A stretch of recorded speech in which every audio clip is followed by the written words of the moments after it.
Hey, what's going on, guys? We're back with the next part of our learning C# tutorial, and we're going to continue with our line of sight project. And we left off with wanting to hide our mouse cursor in game and put a black background around where our mouse isn't.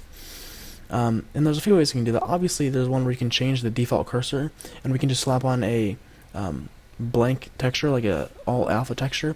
But honestly, I don't think, you can, it's kind of wasting a little bit of space, even if it's just a small amount. But let's go ahead and programmatically do it. This is the, air quote, correct way of doing it. So we'll do it in our overlay manager.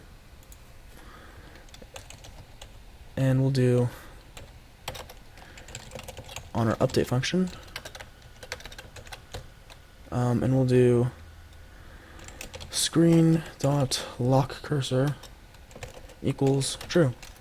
Okay, simple as that. Now this will lock it all the way, but let's say the player wants to quit the game and he's full screened. You don't want to have to force them to Alt F4 or Control Alt Delete.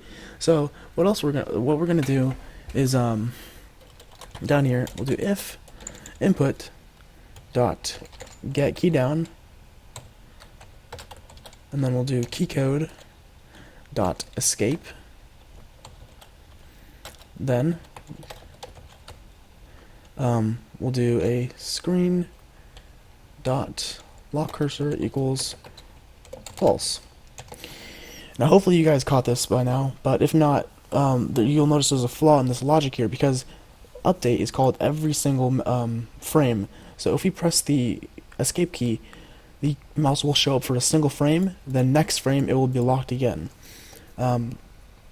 So one way we can do this is remove this here, and we're going to move it into our start function. So this will only be called once. However, let's say we press escape because we want to do something, then come back and click back in. We want it to lock again. So we'll do just delete that up there. You can go ahead and do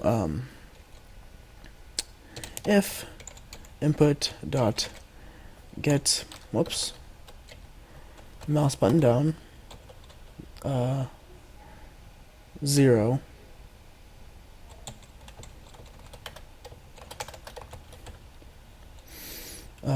and we've already learned compound statements, so I'll go ahead and do that. And if screen dot lock cursor is not true, so we'll put a not symbol at the front.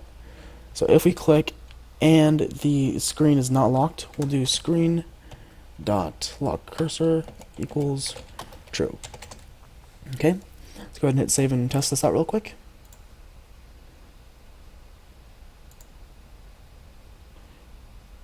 You'll notice my I'm stupid.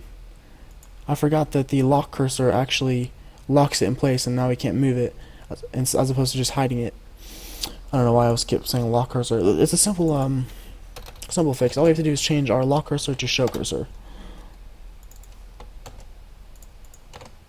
We can use lock cursor for things like you're watching an in-game animation that you're forced to look at, something along those lines. But what we want is show cursor.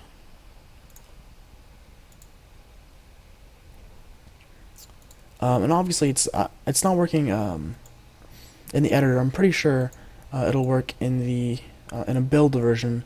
I'm pretty sure just because it is in the editor, it's not allowing this to do the show cursor. It's because, you can see it flickering. I'm pretty sure it works. But just in case, I'm going to pause the video, do a quick build of the actual version, and just to make sure everything's working fine. Okay, we're back, and everything is working. It's just one thing I forgot to mention. Lock cursor is actually the opposite of show cursor. So when it's true, it's showing, and when it's false, it's not showing. So let's say I hit escape here. That's when it works. When I click down, it shows again. So we just need to, we had it backwards. Well, I had it backwards. Hopefully, you guys caught on to it and noticed. But everyone makes mistakes.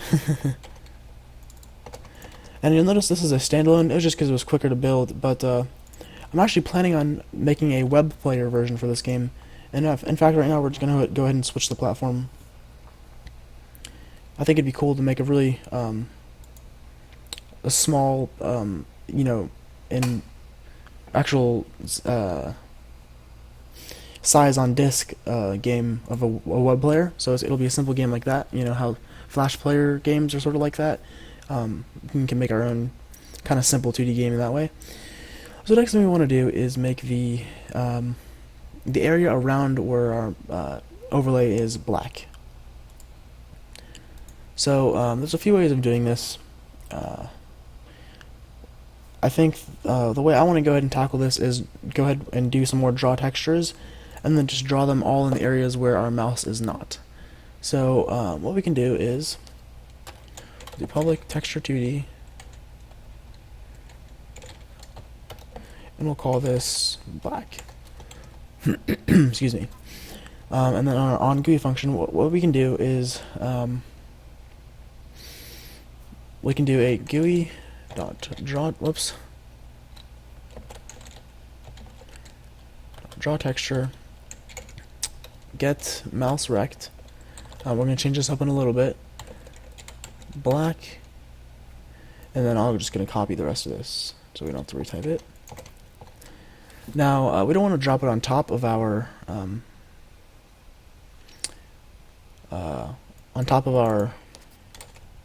overlay. So what we want to do is do our get mouse rect here, and then we're going to change this to fit our needs. So we're going to go ahead and cut that, and we'll put R, and we'll do rect R equals get mouse rect, and then we can go ahead and change the actual components that make up R. So we can do R dot X, which is the middle of it. So we can do R dot X is equal to or rather R dot X max is equal to R dot X min. Whoops. So the rectangle's minimum position, which was on the left side of it, is now going to equal to the new rec's maximum position. So this is where the end of it will be. And so that should move it over to the left. Let's go ahead and test this out real quickly. Drag on our global black texture.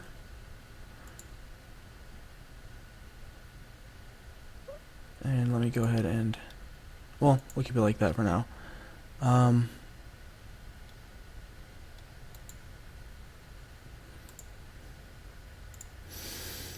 Let's go ahead and also, just so we can see what's going on here, we'll do print r.toString, not top.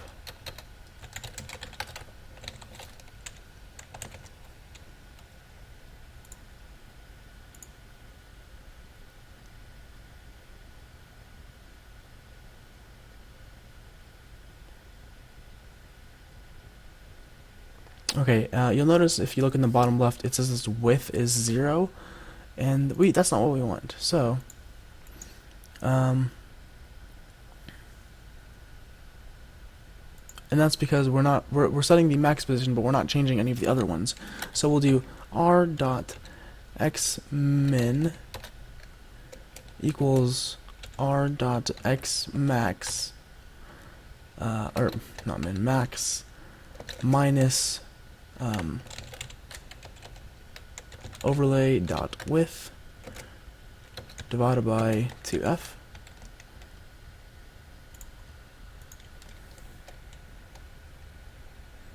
And now you'll see we have our left side covered. Let's go ahead and do the same for the right.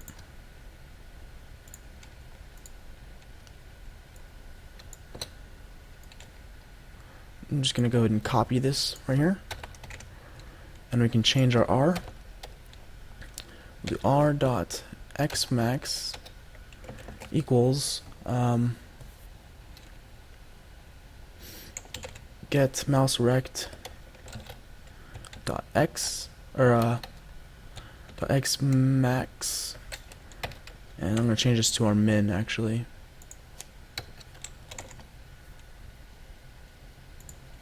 And then R dot X max equals R dot X min plus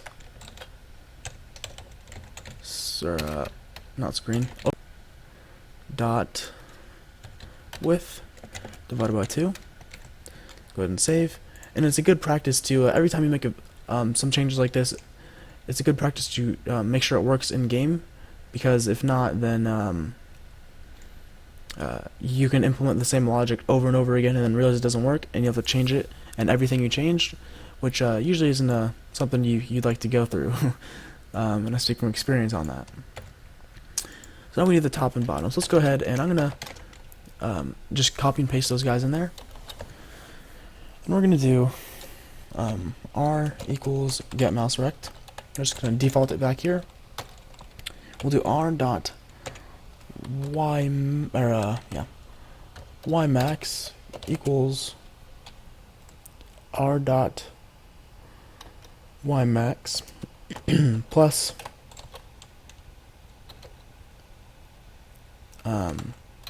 overlay dot height, not j.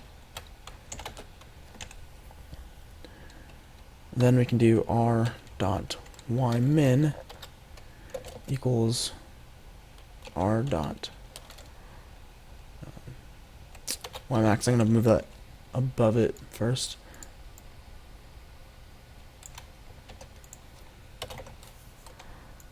Okay. Then we're going to go ahead and do r dot x min equals 0, r dot x max equals screen dot width, and that'll just force it to be as wide as the screen. And that reminds me, actually, a better way of doing this here is using our r dot x min. We'll go ahead and just revert that to 0, and then here on the right side we'll do r dot x max. We can do screen dot width,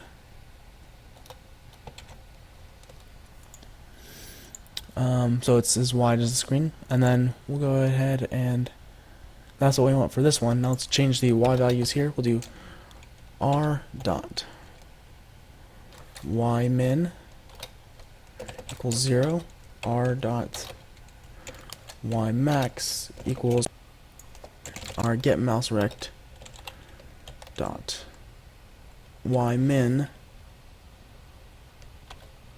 This way we can get the bottom of our mouse rect position, and then put that as our max for this guy, and then draw the bottom picture.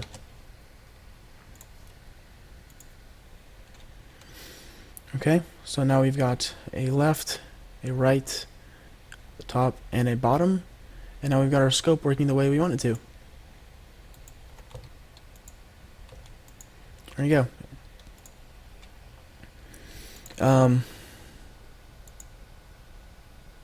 So I'm going to stop the video now, and it's been a kind of long one, and in the next tutorial we'll go ahead and cover we'll go ahead and cover putting in some more assets, like a character, probably a stick figure guy, and then eventually we'll go ahead to get around to actually getting along with the actual game functions.